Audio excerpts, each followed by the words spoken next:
سەبارەت با گفتوگۆکانی نێوان حکوومەت هەرێمی کوردستان لەگەڵ حکوومەتی فیدراڵی چەندین جارشان لە حکوومەت هەرێمی کوردستانەوە چوونەتە بەغدا لەگەڵ حکوومەتی فیدراڵی کۆبوونەوەیان ئەنجام داوە بە مەبەستی چارەسەرکردنی ئەو کێشانەی لە نێوان حکوومەت هەرێمی کوردستان و حکوومەتی فیدراڵی هەین با بزانین گفتوگۆکانیان بەچی گەیشت و لەسەر چی ڕێککەوتون لەسەر ئەم بابەتە میوانێکم لەگەڵ دەبێت دکتۆر جوتیار عادل گوتەبێژی حکوومەت هەرێمی کوردستان لە هەولێرەوە لەگەڵمان دەبێت. دکتۆر شەوتان باش. ئەمێ بزانم لەگەڵ حکوومەتی عراقیە لەسەر چی ڕێککەوتون.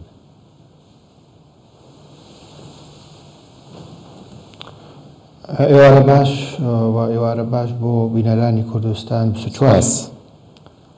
خاڵە هەرە گرنگی ئەمڕۆ ئەوە بۆ کە هەردوو لە هەردوو حکوومەت تەکیدیان لەسەر بابەتێک کرد ئەویش کاری بێکەوەیی ئەوێ بەردەوام بە لە نێوان هەردوو لا بێگومان گرفت و کێشە بەبێ چارەسەر نییە چارەسەر هەیە بۆ هەموو کێشە و گرفتەکان بەڵام ئەوەی گرنگە کە دەبێ بێکەوە ئێمە کار بکەین بێکەوە بەو ئاراستەیە بڕۆین بۆ چارەسەرکردنی ئەو کێشانە و لەسەر بنەمای دەستور و کارنامەی کابینەی بەڕێز سوودانی و ئەمڕۆژ لە گەشێکی ئەرێنیدا باس لەسەر ئەو بابەتە کرا باس لەسەر کۆمەڵێک لە مەلەف کرا بەڵام ئەوەی لە هەمووی گرنگترە ئەوەیە کە هەردوو لە تەکیدیان کردەوە کە گفتوگۆیەکان بەردەوام دەبن و پێویستە بەردەوامی بەو بێکەوە کارکردنە بدەین لە پێناو چارەسەرکردنی ئەم بابەتانە جگە لەوە لە تەوەرێکی تر کە ئەویش بابەتێکی گرنگ بوو لەسەر ئەو پرۆژە و دەرفەتانەی کە پێویستە هەردوو لا بێکەوە کار بکەن کۆمەڵێک لە پرۆژە کۆمەڵێک لە دەرفەت هەن هەردوو حکوومەت پێویستە بێکەوە پلانێک دابنێن بۆ جێبەجێکردنی ئەو پرۆژانە کە لە کۆتاییدا لە خزمەتی هەم خەڵکی عێراق و هەم خەڵکی هەرێمی کوردستانەکە بۆیە ئەم بابەتە ینی بابەتێکی سەرەکی گفتوگۆیەکان بوو جگە لە هەندێک بابەتی تر کە پەیوەستە بە کارنامەی کابینەی بەڕێز سوودانی وەکو لە ڕاپۆرتەکەی بەڕێستان ئاماژەتاندا کۆمەڵە لە هەنگاو نراوە لەم چوارچێوەدا بەڵام هێشتا تا ئەو کاری بێکەوەی هەبێ تەسەوڕ ناکەم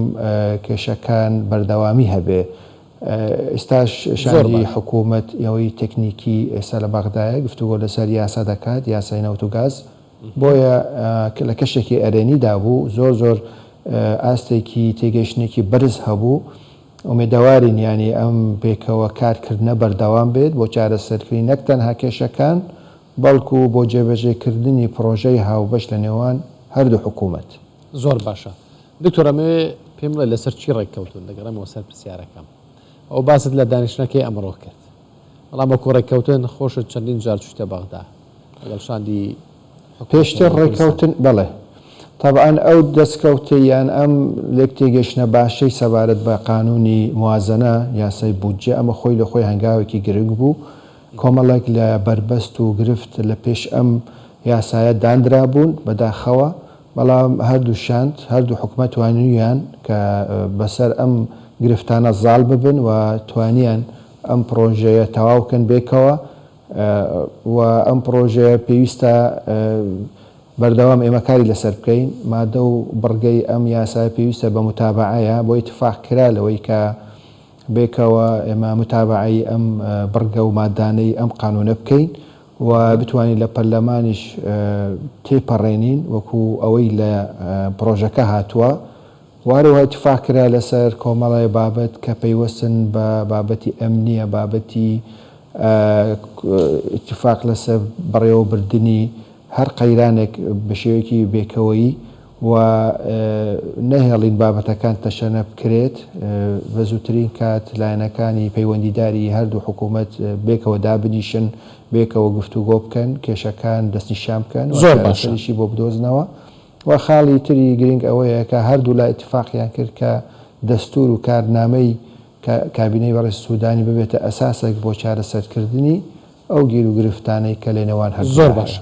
دکتۆر دوێنێ سوودانی گوتی داهاتی هەرێمی کوردستان دێتە نێو یەک هەژماری بانکی بەستی لەمە چی بوو؟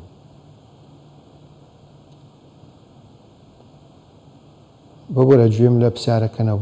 دوێنێ سوودانی وتی داهاتی هەرێمی کوردستان دەگەڕێتەوە نێو یەک هەژماری بانکی باشە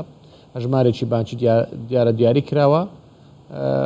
داهات یاریمی کوردستان شەچی تابێ ڕێککەوتنی واتان کردووە؟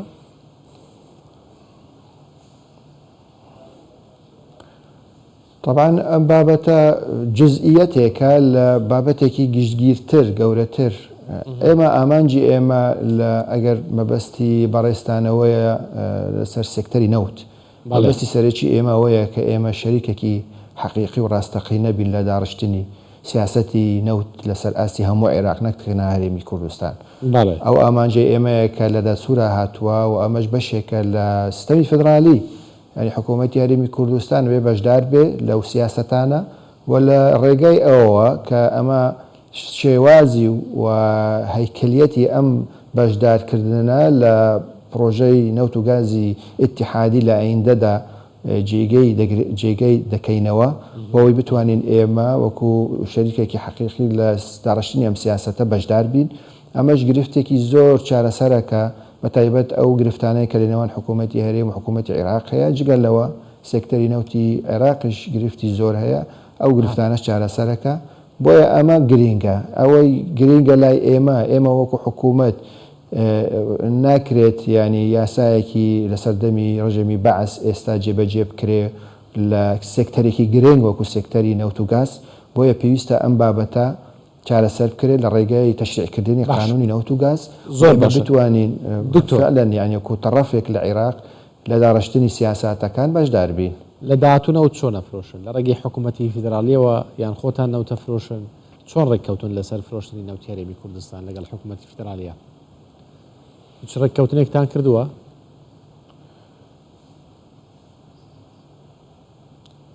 ئەم وردەکاریانە لە قانونی موازنەدا هاتووە من ئێستا نامێ بچمە ناو تەفاسیلەکە بەڵام ئەوەی گرینگە وەکو باسم کرد ئەو بودجەیەوە ئیتیفاقی لە ناو بودجە هاتووە بەشێکە لە چارەسەرکردنی کێشەی نەوت ئەوەی لە هەرێم یان لە عێراق هەیە لە چوارچێوەی مەسەلەی فرۆشتنە بەرهەمهێنانە کۆمەڵێک لاو بابەتانە ئێمە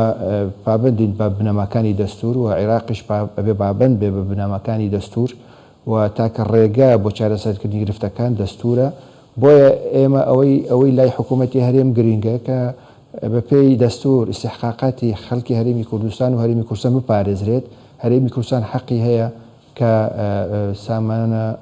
سوشتیەکانی بەکار بهێنێت بە پێی دەستور و حەقی خۆیەتی ئەم سامانە بۆ زۆر باش بنیاتنانی ژێرخانێکی ئابووری هەرێمی کوردستان بنیاد بنێت کە ئەوەش بەشێکە لە ژێرخانی ئابووری عێراق. باشە دکتۆر بەپێی پرۆژە یاسای بودجە ئەوەی کە پشتی هەرێمی کوردستان دیاریکراوە 12.67 هیچ ڕقمێک دیاریکراوە وەکو ڕقم پشتی هەرێمی کوردستان چەند دەبێت لە بودجەی عێراقیە؟ ئەم بودجەیەکی پێڵێن مخەتەت یعنی نەک ئەوەی واقعی طبعا هەموو وڵاتێک بودجەیەک دانێ کە پێ دەڵێن بودجەیەکی مخەتەتە کە پێشبینی ئەکرێت وایە بۆیە ژمارەکانیش هەموو پێشبینی ئەکرێت ئێمە ناتوانین ئێستا ڕقەمێکی محەددی دیاریکرا و دەستیشان بکەین کە گۆڕانکاری بەسەر نەک ئەو ژمارەیە دێت بەڵکو هەموو ژمارەکانی نەو موازنەی عێراقی گۆڕانکاری احتیمالە بەسەرا بێت بۆیە ئەم وردەکاریانە لە بەرژەوە دیچ لایەنێک نییە ئێستا ئێمە باسی بکەین بەڵام گرنگ ئەوەیە ئێمە وەکو حکوومەتی هەرێمی کوردستان توانیومانە لە یاسای موازنە ئەو ئیستحقاقی بەپێی ئەو زۆر باش دەستورەیان بەپێی توانای شاندی ئێمە توانیومانە ئەو ئیستحقاقی خەڵکی هەرێمی کوردستان لەم بودجەیە جێگیر بکەین بێگومان بابەتی تر هەیە خەڵکی هەرێمی کوردستان با نەزانێت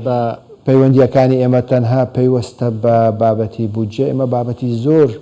گەورەتریش هەیە ئێمە ئێستا خەریکین گفتوگۆ لەسەرەکەین و دانوستاندنەکەین وەکو چی کۆمەڵی بابەت وەکو مادەی 140 وەکو مەسەلەی پێشمەرگەیە وەکو بابەتی ترەکە عیلاقەی بە سیستەمی فدرالیەوە هەیە وەکو دامەزراندنی مەجلیسی ئیتیحادیە ئەزانی کێشەی عێراق ئەوە نییە لە سێکتەرێکە تۆ پەیوەندی ئێمە و بەغدا قەتیز بکەیت کێشەی ئێمە ئەوەیە کە سیستەمی فدرالی پێویستە لەسەر بنەما دروستەکانی وەکو لە دەستورە هاتووە سەل لە نوێ بنیاد بدرێ ئێمە گرتمان لە داڕشتن و دەرکردنی بڕیارە لە بەغدا بەپێی پێویست حکوومەتی هەرێمی کوردستان لەم چەند ساڵی ڕابردوو زۆر باشە ڕێی وەرنەگیراوە لەو بابەتە چارەنووس سازانەی کە پەیوەستە بە بەرژەوەندی باڵای خەڵکی عێراق و خەڵکی هەرێمی کوردستان. ئەمە دەمانەوێت ئەم شێوازە پێشمەرگە لەسەر ئەم 12.67ەیە بودجێ پێشمەرگە لەسەر ئەو 12.67ەیە ئەوەی کە پەیوەستە بە موچەی پێشمەرگە لە چوارچێوەی خەرجی سیادیە. بەڵێ زۆر سپاس بۆ دکتۆر جوتیار عادل گوتەبێژی حکوومەتی هەرێمی کوردستان کە لە هەولێرەوە لەگەڵمان بووی.